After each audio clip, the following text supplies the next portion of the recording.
That essay we have to write, the one on how children learn through the media, how are you planning to write it? Well, I've given it some thought, and I think that the best way to approach it is to divide the essay into two parts. First of all, we'd have to look at some examples of each type of media. Yes, what they are. Then we could describe how we can use each medium so that children can learn something from each one. Exactly. Maybe we could draw up a table and look at examples of each medium in turn.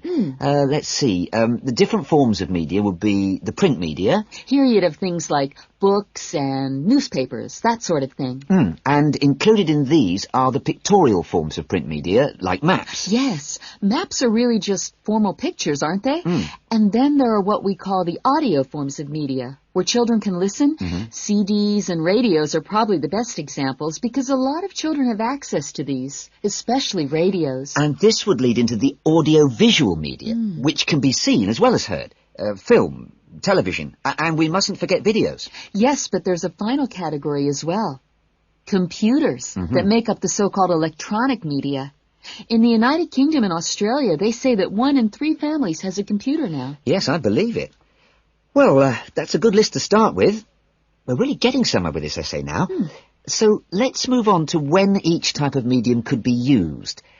I guess we could start by trying to identify the best situation for each type of media. What do you mean? I'm talking about whether each medium should be used with different size groups. For example, we could look at pictures and ask whether they're more useful for an individual child, a few children together, or a full class. In this case, I'd say pictures are best with individual children because they give them an opportunity to let their imaginations run wild. Yes, I see. Let's take tapes next. Although tapes look ideal for individual children, I feel they're best suited to small group work. This way, children don't feel isolated because they can get help from their friends. Computers are the same. I think they're better with small numbers of children, and they're hardly ever useful with a whole class.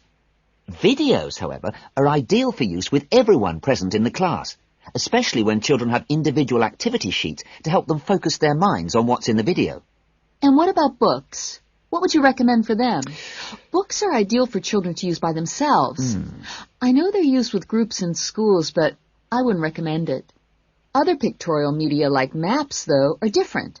I'd always plan group work around those. Give the children a chance to interact and to share ideas. I agree. Teachers often just leave maps on the wall for children to look at when they have some free time. But kids really enjoy using them for problem solving. Yes.